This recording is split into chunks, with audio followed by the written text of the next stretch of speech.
Hello and welcome. My name is Kolby Van Camp. And my name is Jesse Kaiser. Welcome to our podcast, Musically Inclined. Musically Inclined is a program all about exploring music and the vast and interesting topics that surround it. Whether that be discussing composing, music software, music history, or interviewing professionals, we've got you covered. You can find us and stream us on Apple Podcasts, Spotify, YouTube, and wherever podcasts are found. Special thanks to our podcast host program, Zencaster and Libsyn, for helping us make this happen. Now, sit back, relax, and enjoy the show. Hello, welcome to Musically Inclined. I'm Jesse Kaiser. And I am Kolby Van Camp. We are very happy that you are here and enjoying this fantastic evening with us today. Yes, it's great to be having our first episode for you today. I think that our pilot episode was quite successful, at least for us. We hope you enjoyed it, and looking forward to continuing this little tradition we've got going on now. Yeah, I've heard good feedback from a number of friends and family, and even some of my professors here at Kansas State who have tuned in and listened. So yeah, I think we've got a good foundation that we can build on looking forward. So Jesse, talk to us about what tonight's topic is.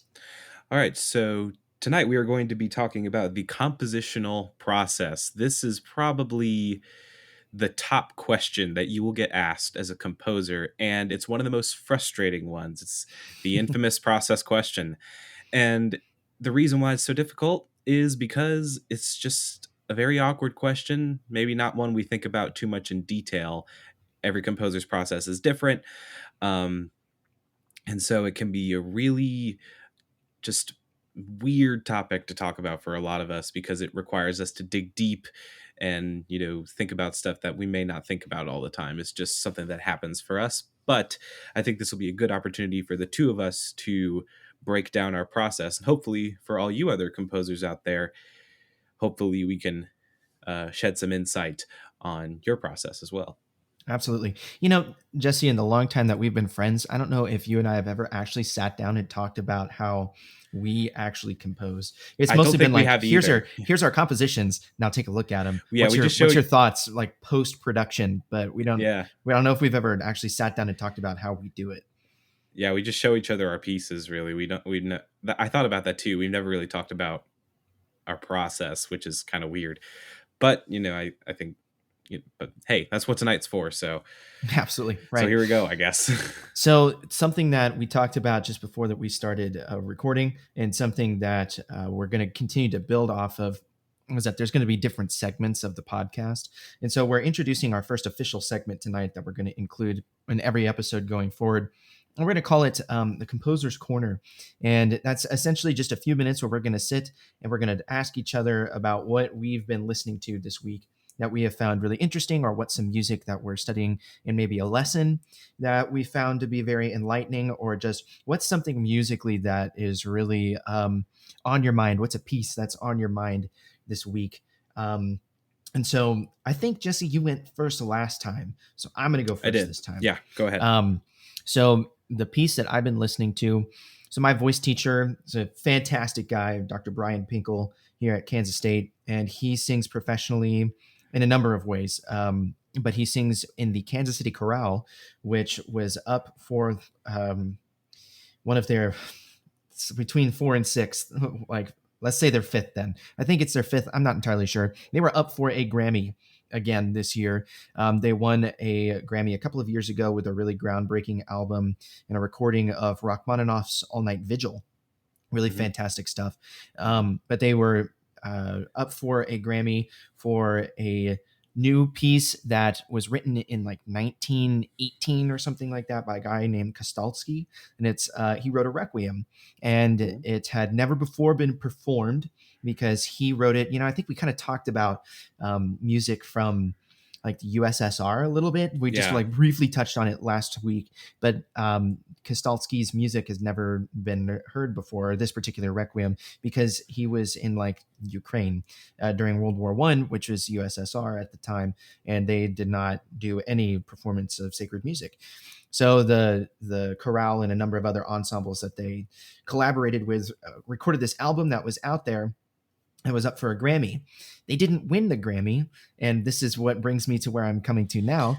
Is I wanted to listen to. I was thinking about it this last week. I said, I what's something I could listen to that I haven't heard before, and I thought, oh, I'm going to go listen to the album that actually won the best choral album Grammy, and that beat out my voice teacher, the ensemble that he sings in. Yeah. And it was an incredible album called The Passion of Yeshuda. And it's essentially a Judeo Christian melding of the Passion of Christ. Mhm. It was for ensemble and orchestra. And wow, and a couple of soloists, but wow, some really powerful stuff. I was Mhm. pretty partial to that Kostalski's Requiem because I was like, that's so cool. It's never been heard before. This is a groundbreaking album. Right. And then I went and listened to this Passion of Yeshuda, and dang, there's a Yeah. reason it won the Grammy. There's a Oh my reason. gosh. Yeah. Yeah. So I've been obsessed with that. I've been listening to it and I just Yeah. can't get enough of it. Eric Whitaker's former wife, Hilla Pittman, something like that. Eli She Putman. Yeah. sings, yeah, she sings on that album. So Yeah. Well. Yeah. she, Another great yeah, performer for you. She's really good. she's really good. But yeah, Yeah. so anyway, that's what I've been obsessed with. It's Nice. just Cool. fantastic stuff. I recommend you Cool. listen to it. Yeah. All right. So for me, I've got a piece right here. This is a piece that just came in the mail, and this is a piece that I've adored for a long time, but I'm also starting to study for my senior recital. A piece called "Road Movies" by John Adams. This is a piece for violin and piano. John Adams, the composer, who's alive, not the second president of the United States. So this piece is. Again, it's one that I've loved for a long time. And it's going to be my main centerpiece for my senior recital. And it's interesting because I was looking for a bigger piece that I could do that was also contemporary and something that, felt like kind of had like that traditional feel, like as if you're playing a sonata or a concerto like that, but it's of the contemporary realm. And I think this piece fits that uh, world very nicely. John Adams is known for his minimal work. He basically took what Steve Reich and Philip Glass were doing with minimalism, and he took it to other places. Essentially, one of the things he's best known for is making minimalism work in the full orchestra. That was Mhm. something Steve Reich and Philip Glass and those composers, Terry Riley and others, could never really pull off. And John Adams was the composer who was really able to do that for the first time. And this is where he achieved it for violin and piano, and it's a really awesome piece. The hardest thing by far about it so far, I just started looking at it today, is definitely the rhythm. The rhythm is killer, but um, the recording I would recommend you listen to is one by the violinist Augustine Hadlich. You can find it on YouTube. He performed this very well and very tight performance of this piece, which is, it's really a task because you need to be really rhythmically precise. But so yeah, I've just been working on it, and I'm going to be buried in this piece for the next little while as I learn it. So wish me luck and go listen to the piece. Nice. And we talked last week again how kind of funny it is that our lives musically, even though you live 1,000 miles away from from where I do, Yeah. how our lives inadvertently mirror each other. And for my senior recital at Kansas State next semester, one of the key pieces that I'm going to be singing on my recital is "Batter My Heart" from Adam's opera Dr. Atomic, and Hmm. that's a crazy piece. Yeah. I was rehearsing it today in the practice room, and it's a workout. Yeah. It's the first piece on my recital Yeah. because I don't want to have to sweat through an entire Yeah. recital to close with that piece because it's Yeah. insane. I haven't really listened to Dr. Atomic. I think I've listened to the entirety of Nixon in China, which is another fantastic opera by John. I mean, just in general, please go listen to John Adams' music. He is one of the most important composers alive right now. And he's been at it for years, and he's worked on all kinds of great pieces like, there are so many pieces that I can list that have, had a great influence on the musical scene. Um, it's just all kinds of great stuff. But yeah, check out John Adams. I'm sure you won't be disappointed. Yeah, a really good entry piece. Um, if you're someone who does not actively engage in classical music, if you can't see me, I did the air quotes classical music. That maybe it's just not your style, or you're not into that kind of music. Definitely don't go looking up Nixon in China or Dr. Don't listen Atomic to the just opera. yet. Don't listen to Go the listen, operas. go listen to Short Ride in a Fast Machine. Yes. It's the entry. It's the entry to John Adams, and it's epic. It's a really cool piece Yeah. for orchestra. Yeah, it's probably his most well-known piece. It was kind of I watched an interview where he was talking about the process of writing that piece, and I believe he was commissioned by Michael Tilson Thomas to write that piece, one of a few that he's written for the guy. And uh, he asked John Adams to write a fanfare, to which John Adams was just like, "What the heck?" Because that's just not, he really didn't know what to do with that, and so he just wrote this piece. But he was apparently inspired by a particularly terrifying Lamborghini ride he had taken, and That's awesome. he was terrified. But that was apparently the inspiration for the piece, and it's definitely his most well-known piece. I have the score for it over there, but yes, I would say that is the John Adams entry piece. It's the first piece I heard by him, I'm pretty sure. But yeah, so go for that type of stuff, and if you're more interested, then you can delve into the operas, because the operas get into some pretty thick territory. But yeah, They're so significantly more niche right. than Short Ride in a Fast Machine. Yeah, but that's a good entry piece. If you didn't say that, that was the one I was going to suggest. So yeah, good Yeah, choice. yeah. Cool. We're on the same wavelength there. Nice. Awesome. So we're going to exit the composer's corner now, and we're actually Okay. going to get into tonight's topic. So tonight's topic, as we briefly mentioned at the beginning, is all about the composition process. And Jesse aptly said that that's a crazy question as a composer. It's just like how we talked about last week. It's like, what's your favorite genre of music? Okay, Eh, well, I hate that you asked me that question. a lot I of like deep, I love broad it, but questions. I love the question, but I hate the way that it's asked. So Yeah. like yeah, that's kind of what this question is for composers. What's your composition process like? So if you haven't actually sat down and actively thought about what your composition process is like as a composer, that can be a really difficult question to answer. But I also think I'm just going to step onto my little soapbox here real fast as a composer, that I think that if you are actively not introspective enough as a composer to be able to sit down, think about, and actually write out what your composition process is, then you're doing something wrong. You should be In you should broad be terms, at least, yeah, you should be able to sit down and say, I always do X, Y, and Z. right. And even if you only have those three things that you do, Yeah. that's something you always come back to. Yeah. Yeah. And it doesn't have to be super intricate. For me, it's still a very broad way of defining my process, because I work on all kinds of different music too. So, you know, depending on what I'm working with, what instruments I'm working with, and whatnot, how the piece will be performed, all these different things, they all influence the process. But I still do have my concrete things that I come back to, like Colby described, the X, Y, and Z that I always come back to. So even though my process can be really hard to pin down in some aspects, I still have the things that I always come back to, and that really help me with the important things, like getting started with a piece, which is the hardest part for any composer. So yeah, so no matter um, how much you have it pinned down, whether it's really intricate or not, like myself, then either way, it's just good to have a roadmap for getting through a piece. Yeah. So then I guess I'll start posing the questions towards you, and then you can ask me questions as you want as well. Sure. But what's then your X, Y, and Z? What are the hallmark things that it's kind of like, this is what I always come back to, or that I always end up doing inherently? Like what are Sure. those things that never change, so called, in your process? Sure. So I would say the first part that never changes is the sketching process.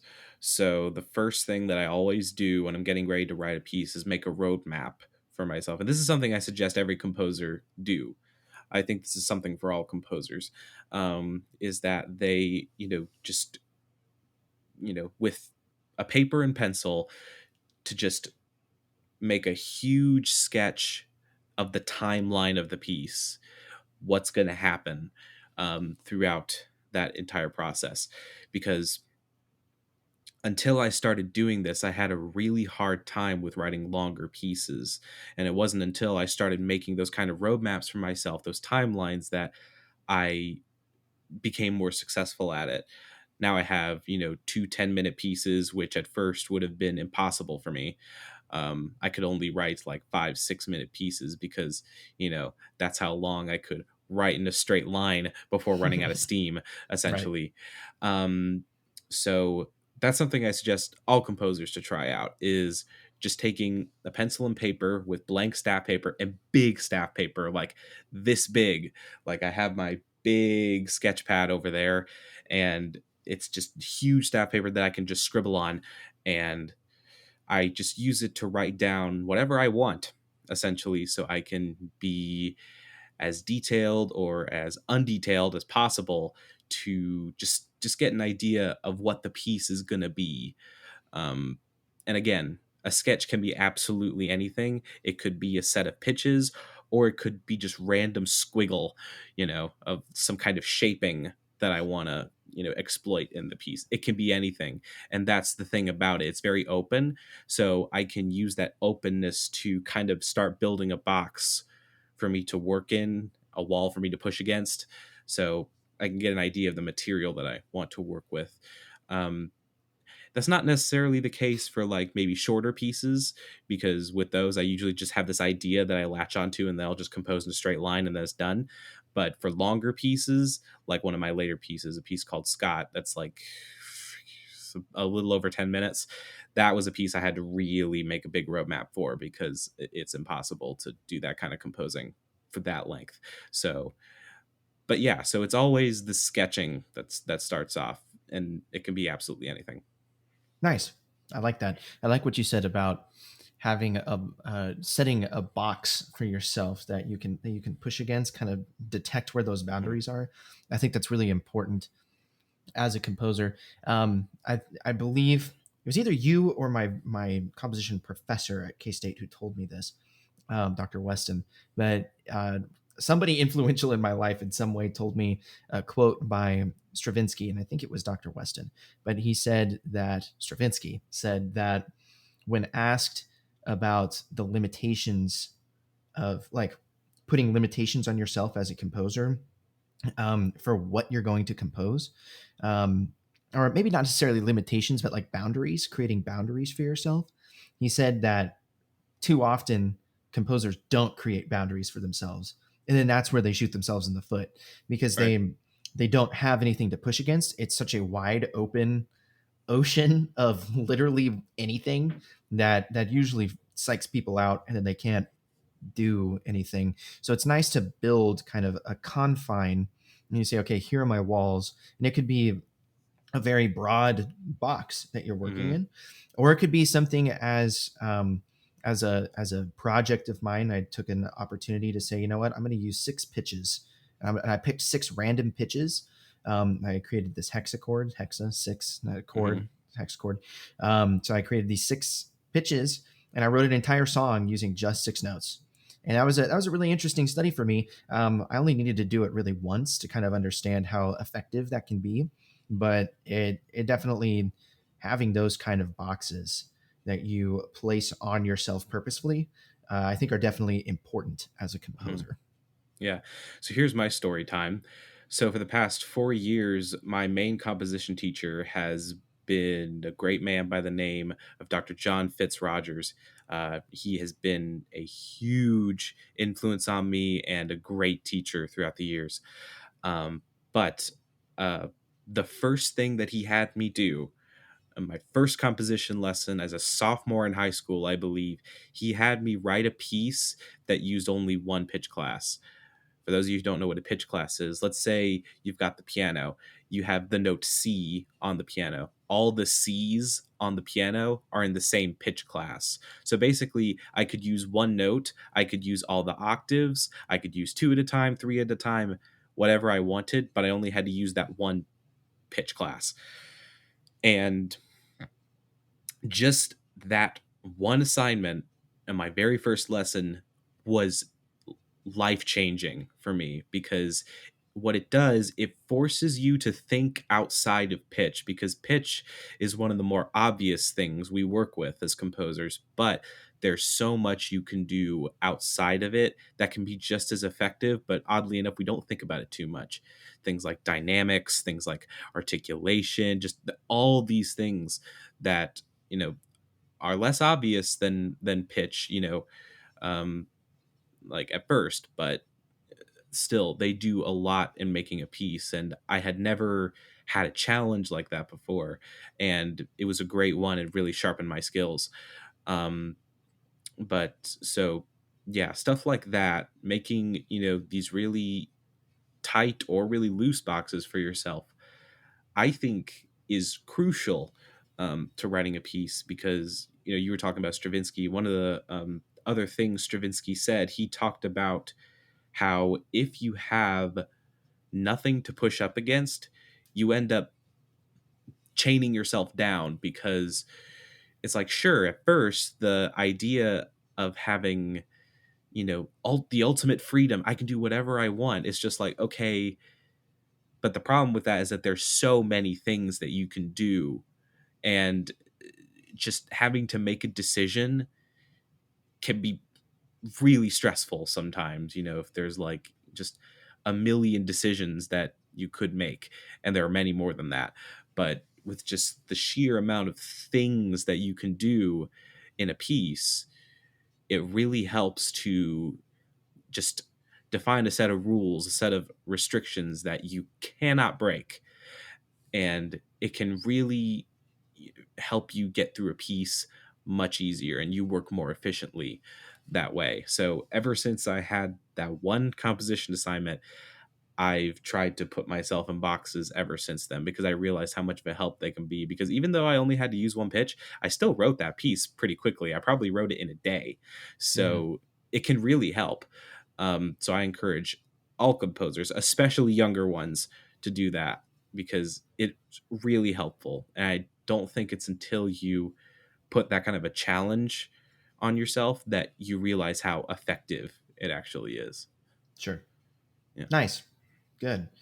Um, so I asked you some questions. So your turn to reciprocate. What do you got for me along the lines of the composition process? Sure. So yeah. So is there well, how about you just like talk about, is there anything that you always come back to when you're like starting a piece, or just any type of just routine thing that you always come back to in every piece you work on? Yeah. So I actually, for because I'm a music education and music composition major, I actually had a summer class during a section of education courses called Block One, and I actually like co-taught. It was kind of like student teaching. I student taught for a summer in a STEAM class setting. So like, what is it? Science, STEAM. There's like English, arts, mathematics, Steam. science. Yeah. What's the T? I'm blanking. What's the T? It's like Like, technology or something. I don't yeah, I know. think it's technology. Whatever, we're gonna call it technology. And so I was in this class, and the actual teacher of the class, I said, "Hey, I want you to hit me with with a flow chart. I want you to have an actual document that we can give to the students. That's like your composition process." So I had to actually sit down and write out my composition process and actually take the time to consider what that looks like. And so I actually have that pulled up right here. And so there's some pretty key things that I always do. I always experiment at a piano. I do not have. I sort of have absolute pitch. I always know where middle C is, and then I can kind of extrapolate from there. But I always have to have a piano. I'm not the kind of guy that can sit down, hear it all in my head, and just kind of transport it You have onto a document.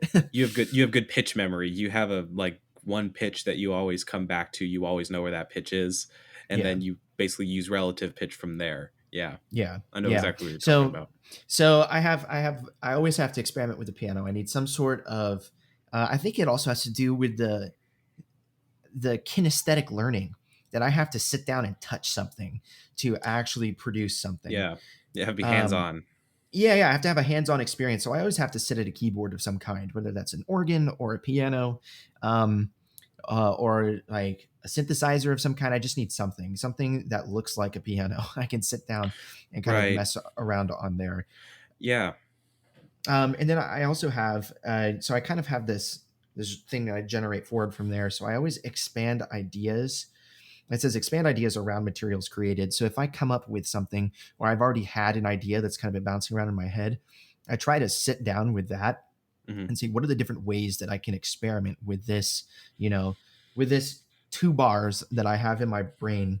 How can I mess around with those? How many variations of that can I create? What can I do to make that interesting so that you can hear it certain amount of times? You can hear it 20 times and I can have 20 different iterations, but you all know that inherently, okay, that's the same music. He's just kind of messed around with it a little bit. Right. Um, Do you and do then I that at the have piano, or do you do that in the notation software? Where do you do that both. fiddling around? Both? Both. I fiddle around on the piano, and then I usually notate down what I have after I've kind of messed around with it. I Right. also record some of my sessions as well. I don't record as Yeah. religiously as I should, um, Me neither. because Yeah. I often forget a lot of stuff. Yeah. But I have started recently sitting down with voice memos just on my phone and just setting that up and rolling with it and seeing what I can Yeah. retain from that. But that's kind of the same process throughout. There's like three tiers, or as many tiers as I need to extend it to, but I left it at three for this little flow chart that I made. But as a shoot off of that expansion of the ideas, I have like continued experimentation. And then from that continued experimentation, I have these four primary concepts that I'm always thinking about. I'm thinking about what's something that I can do rhythmically that's interesting. What are unique harmonies that I can include in this initial soundscape that I've created? What are the patterns? How can I mess around with the patterns? I'm a very, any composer who says that they're not a pattern based composer is a liar, because that's literally what Yeah. music is a massive pattern. I like to use that to my advantage, and I prefer to create pattern based music. It's almost minimalism, almost, but I like to do a Yeah. lot within those patterns. So it's Right. kind of like fake minimalism, discount Fake minimalism. minimalism. It's gonna be a new Um, movement. yeah, minimalistic maximalism. I don't know. Oh my gosh. But I have patterns. And my final thing is engraving. You're the engraving expert, and you've actually taught me a lot. But I constantly Yeah. am editing my scores so that, I like right now I'm working on a requiem. I just sat down with a sketch and like put that all together in Dorco, my notation software, and it's going to be like 17 movements.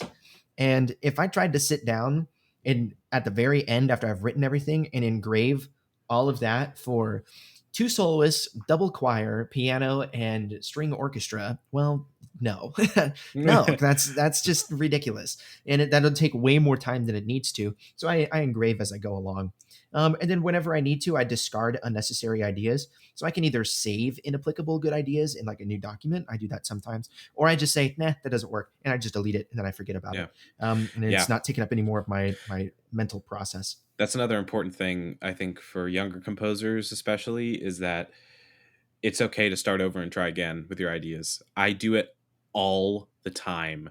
Like I've been working on my Magnificat. He was talking about his Requiem that I was working on my piece. I actually just ran into this problem. I was working with an idea that was just not working. I was kind of running it into the ground, and there was just nothing I can do with it because I just wasn't sure where the next place was that I wanted to take it. And I just ended up doing this endless like fourths progression, just trying to find something that worked. And I just ended up being like, okay, this is not working, so I just need to start over from where I, from this point where I was trying to change things up, start over and just try it again, because there's more than one thing that will work. You just got to find it. And sometimes that can be a really grueling process, even for more experienced composers. um, One of my composition teachers, once very wisely said, the only difference between, professors and students in composing is that professors have just been doing it longer. That's the only Hmm. difference, is Yeah. that they've just been doing it for longer than you have, so they have more experience dealing with all of the crap that we deal with as composers, and so they have more Yeah. insight on how we can deal with it that you may not have as a beginner. Um, so all these things that we deal with, all these struggles, it's shared among every composer. Um, so it's definitely okay for, when you're working on a piece to just screw around with stuff and just, if something's not working, just scrap it. Something else will work. Yeah, don't yeah, I would say especially for younger composers, but even for older composers, don't get caught up in the idea that just because you wrote it down, you have to use it. Like, or if you Yeah. are going to be caught up in that idea, don't be afraid to apply that to a different piece. Don't be afraid to say, I like Yeah. this idea. I'm going to use it for something else. It just doesn't Yeah. fit with what I have right now. Yeah, no, that recently happened to me. So I just alluded to this piece that I wrote a while back. It was a piece called Scott's piece for cello and electronics. The electronic track that I used for that piece was actually supposed to be used for an earlier piece. There's a solo violin piece, amplified solo violin piece I wrote called Elegy that was premiered just recently by my amazing violin professor, Dr. Ari Streisfeld, and that I later played on my own recital. But anyway, um, it was in that piece that the electronic component was supposed to be used. But as I was composing this violin part, I realized that it seemed that the violin part was kind of taking on a life of its own. It felt like the electronics and the violin were two separate entities, and that the violin part would live better on its own. So I ended up just completely taking the electronic part out, realized that I was right, and I basically just had to set aside the electronic part and you know do it next time. But I ended up using it for this piece Scott with cello and electronics, and it ended up working far better than it ever did in the last piece. So sometimes that happens, and sometimes you stumble upon happy accidents like that where Hmm. something doesn't work, but then you stick it in something else and it works great. Yeah. Um, it's just part of the process. I think for any composer, is just fiddling around, because it's you just have to mess around with stuff until you eventually stumble upon something that works.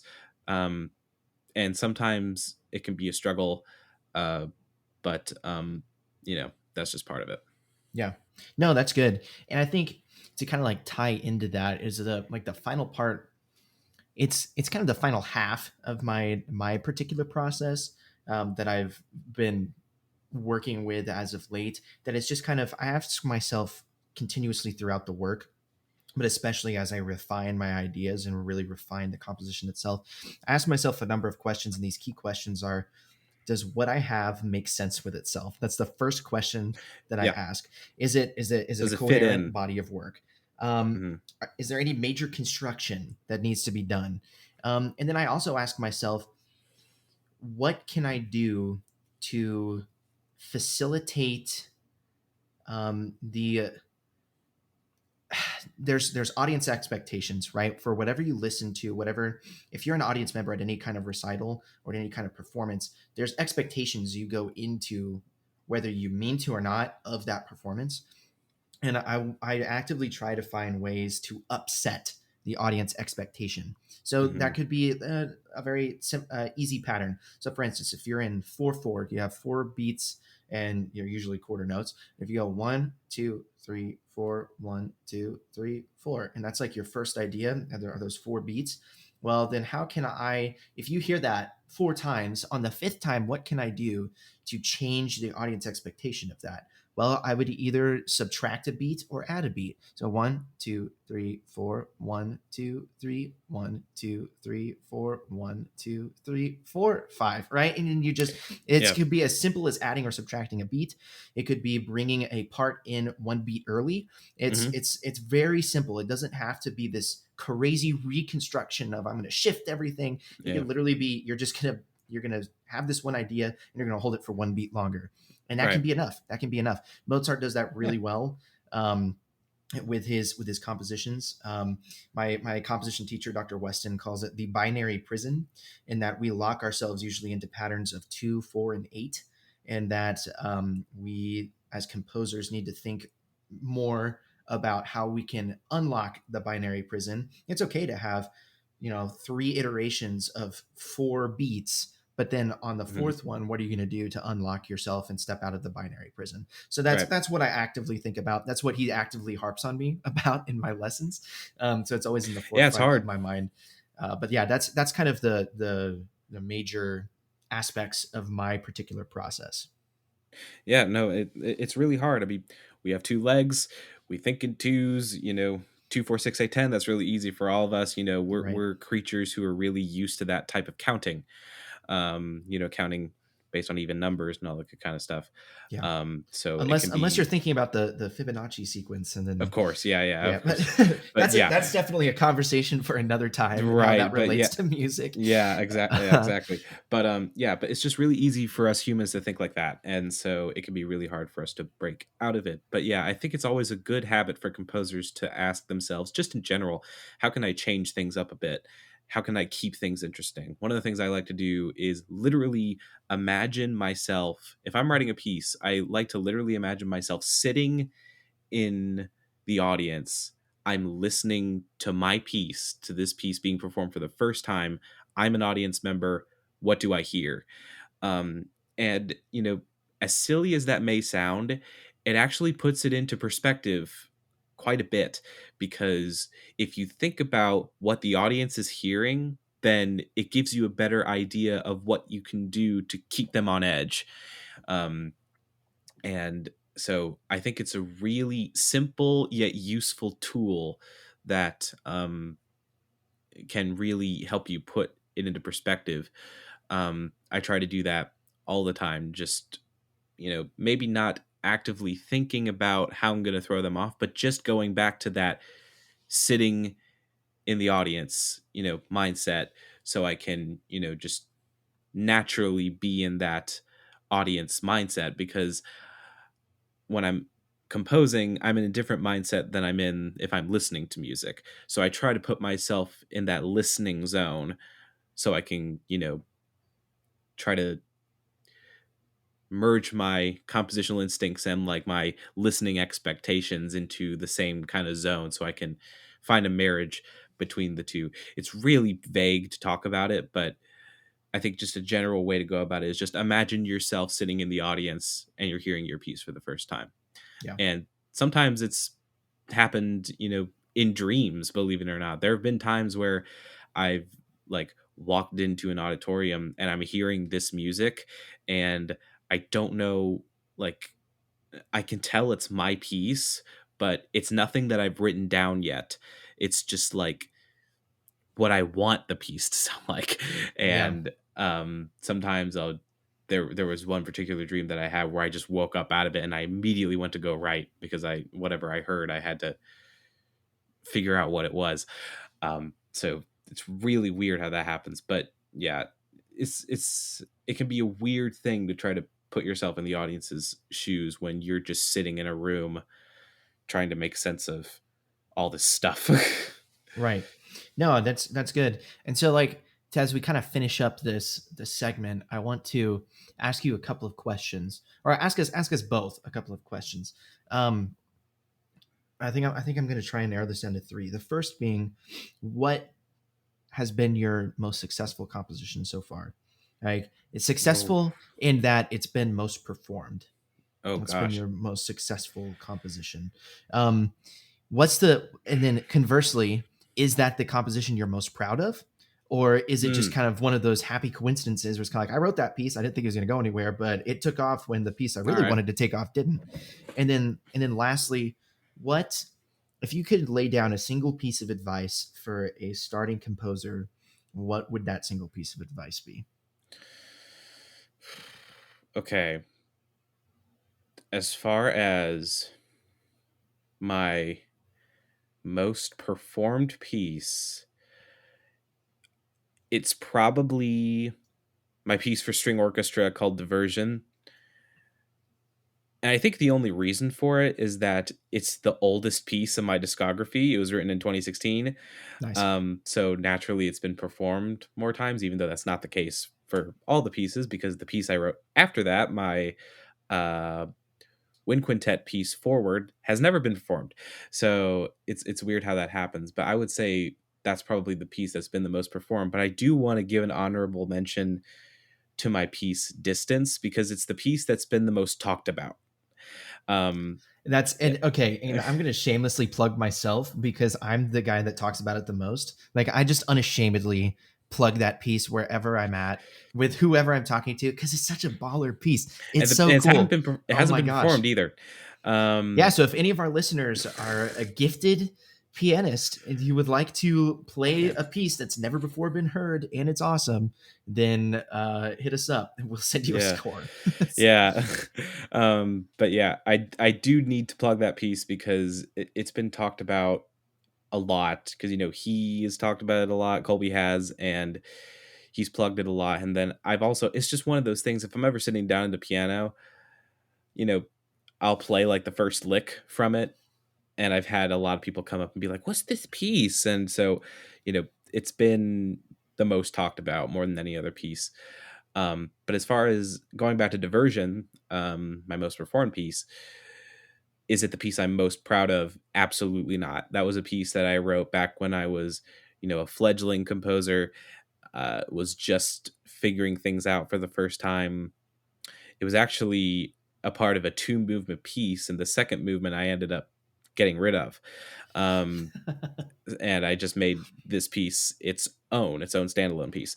Why'd you get rid of And it? so Did you just hate it? no, we go, some of us composers, we go through this phase where we don't know what to do with our inspirations yet, and we steal from our inspirations a little bit too obviously.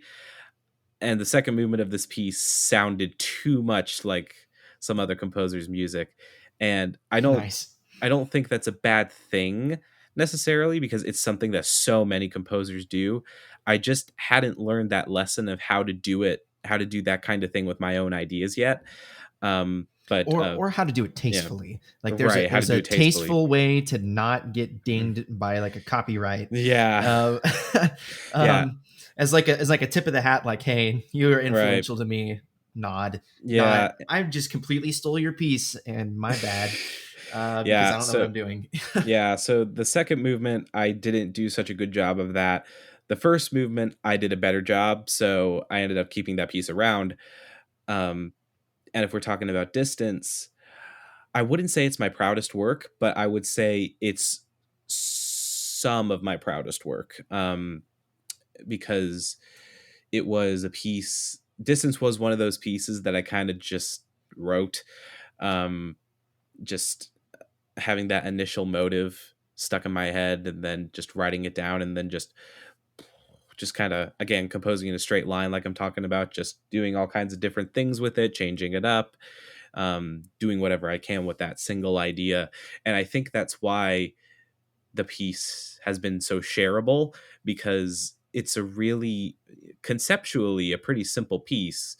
um, and it's just that single idea that I'm sticking with the entire time, which I think makes it more attractive. Um, Diversion was not so much that way. That was a piece I think that I kind of just hammered on for a while until I got it right. But I think that was also because I was a young composer. So it's interesting how those are kind of pretty polar opposite pieces as far as, you know, how I wrote them, but they're probably two of my most successful. I said neither of them are my most proud pieces, because my proudest piece is Juncture Songs, because it's the biggest single project I've ever undertaken, and it ended up being a huge success, I think.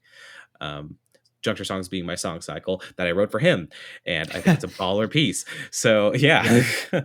Yeah, talk about vocal acrobatics. I've learned one of the movements, sort of. I kind of crash coursed Is it my the way through last one one? of the movements. Yeah. But I'm currently working on, That was the okay, hardest so one. just a quick note about juncture songs.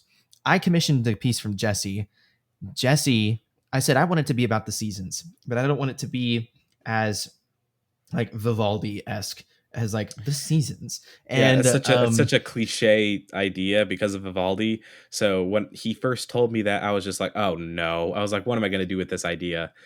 but But then yeah, my continue. fiance is a poet. She's a wonderful poet, to the point that some of her poetry is so far above my pay grade, I don't know what it means.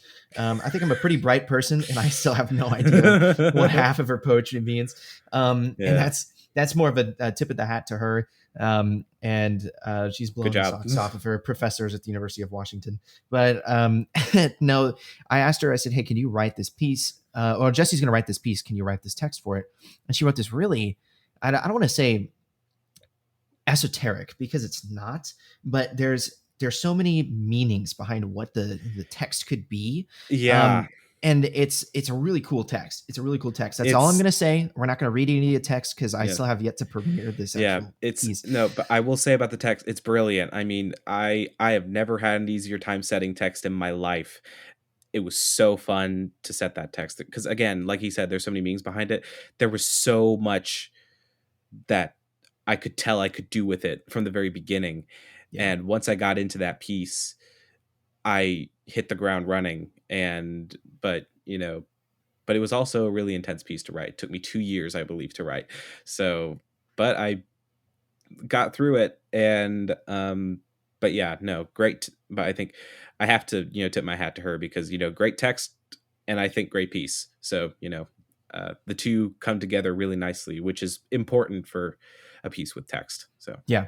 No, and I'm excited to premiere it. It's been a lot of fun. It's a lot of work, but it's a lot of fun getting to nail this piece down for my yeah, recital. Cool. So before you add your final, like what your advice would be, yeah. is that I'm gonna quickly add my two here. So the piece that is most performed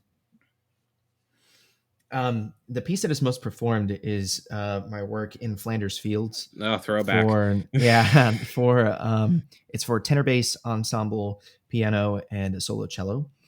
And that was, I could talk about the conception of that piece all day. That's for another time because we're running out of time here for today's episode. But that was I love that piece, and I probably would say that it's one of my most proud, the pieces that I'm most proud of, simply because it was performed beautifully by. Mhm. So the ensemble, there's an organization in Kansas City called the Allegro Choirs of Kansas City. Shout out to them. My mentor in high school, in choir and in voice, he was my voice teacher for a while. A guy named Dr. Christopher Smith. He teaches at Mid American Nazarene. If you want to know anything about choir, uh, go learn something from Dr. Smith. He's great. Um, he was the conductor of this ensemble that I sing in Spirito. I'm rocking the Spirito shirt today.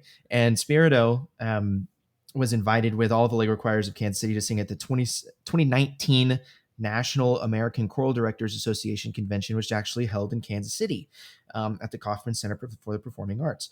And the Spirito was able to perform one piece. And he reached out to me. They had sung in Flanders Fields. He reached out to me and he said, "Hey, I'd like to do this at the NACDA convention." Blew my socks off. I was elated. I was humbled. Mhm. Got to sit in the audience and listen to it at the convention. It was That's so always a moving. It that's always was a crazy really cool. experience. Yeah, It was really cool. I'm very proud of that piece. It's been very successful. It's most performed. It's very successful. yeah. Um, but it's, I think that it's either that or a tie. I wrote a song cycle for a friend of mine, Samantha Williams, incredible virtuosic soprano. Just I love her voice. It's just fantastic. I've known Sam since 2014, Yeah. and she's currently a master's student at the University of Nebraska. We were at K State together. We knew each other in high school and K State together, and she commissioned me to write her a song cycle for her senior recital. And it's called Animalis Musicum, or the music of the animals. And she wrote the text. She said, "I want to write the Yeah. music. No, I want to write the text. You write the music." And so I wrote this pretty crazy virtuosic soprano song cycle that I think once it actually gets performed, because COVID happened, then live performances stopped, and then et cetera, et cetera. But Yeah, I was wondering what happened to that piece because you once it were gets its first live yeah. performance, that's gonna be crazy because it's gonna Yeah. be it's like juncture songs, but for a soprano and more serialist. Yeah, and So what's also funny is that I feel like I have a close relationship with both of those pieces as well because, again, I've known Colby for 4 years, and so I've seen both of these pieces come to life because we bounce our ideas off of each other all the time. I remember, when he was writing in Flanders Fields, and then, to see that piece go on to be performed at NACTA was insane to just see that all happen. Um, and the Animalis Musicum, I remember he was working on part of that piece at my house. yep. It was pretty interesting to hear him figuring out the piano part because the music is pretty insane. So yeah, it's funny how, I feel like those two pieces are like ones that I have a very distinct memory of you like talking about when you're writing them. Yeah. And And I you've sent and me a lot of pieces, but those are the two that really stick out. yeah, and I mean, and it's interesting for me because you've sent me a lot of music too, and there's a lot of your music that stands out to me. But distance. So we'll I think our next episode next week is kind of how Jesse and I got to know each other, and then some more Yeah. composer related stuff. But just to preface, when I first met Jesse, I was like, I hate this guy. Like this guy is thinks he is all that, and I just can't stand it. And Jesse also was like, bro, this guy thinks that he's God's gift to music and he needs to calm down. Oh And so my we both had gosh. like hilariously similarly bad Yeah. opinions of each other when we first met each other. And we've turned out to be close friends, which is hilarious. And Really doing this close. Yeah, it's podcast, crazy. we see each other every summer. We go out to each other's houses. So it's crazy. But no, Distance was the first piece because I Googled him. I was like, I need to know if this guy's legit. So I Googled Jesse, and that was the first recording I heard. And I heard it, and I was like, gosh dang it, this guy's legit. Because I really wanted him to not be as pessimistic as that sound. I know the And just as feeling. They're like some stupid people as you're that just like, man, I sounds. hope this guy writes crappy music. Yeah, professionally now, I don't think I would ever admit that to literally anybody else on the planet, but because we're so friends, like And we were we're younger back such good then, but friends. Yeah, and I was newly 18, whatever. I'm 22 now. I was So younger. like Yeah. so but yeah, and so Distance was the first piece of Jesse's that I sat down and listened to, and I was like, dang, this music's really good. And then I just loved it afterwards. Yeah. And then I also heard Divergent. I was like, dang, that's pretty cool too. Like, where? Oh my gosh. So no, it was good. It was good stuff. But Yeah. anyway, so this is, I think, where we're gonna wrap up Yeah. this first episode. I was trying to keep it between 45 minutes to an hour, and we're sitting at 53-ish minutes here by my Yeah. count.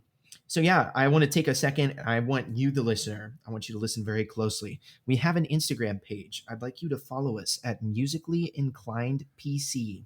Musically Inclined PC on Instagram. We're working on a Facebook page. We have a YouTube page. You can look us up on Musically Inclined. If you go to Libsyn, that is, I believe it's Libsyn. If you just look that up on the internet, that is our podcast host page, and you can find us Musically Inclined on Libsyn. And we also have a YouTube page. We're on Spotify. We're on Apple Podcasts. So we're starting to build where we're located. So if you want to find us, there's more than enough ways for you to find us. And then if you want to just email us and say, hey, I have a topic that I want you to talk about, or if you want to be on the guest on the show, we're totally open to that kind of stuff. Email us at podcast.musicallyinclined@gmail.com, and we'd be happy to get back to you. So that's my shameless plug. I'm going to put that in every one of these episodes. But that's my Interact with shameless us plug. now. Yeah, please do. This is what makes these kind of things fun. Yeah, we really want to hear from you. The only thing that would make it more fun is if we could do it live, and we don't have the resources to do it live at the moment. But Hopefully we will soon. Maybe that's something we can look into in the future. But for now, I think we have a pretty decent system going into our first real episode here. So yeah, follow us on social media. Go look us up on YouTube, Spotify, Apple Podcasts. Like the heck out of it, and we would be happy to collaborate with you in some form or fashion if you so desire. So then, I guess this is how we're going to wrap it up. So without further ado, my name is Colby Van Camp. I'm Jesse Kaiser. Thank you so much for watching, listening, whatever you're doing. Absolutely. You've been listening to Musically Inclined.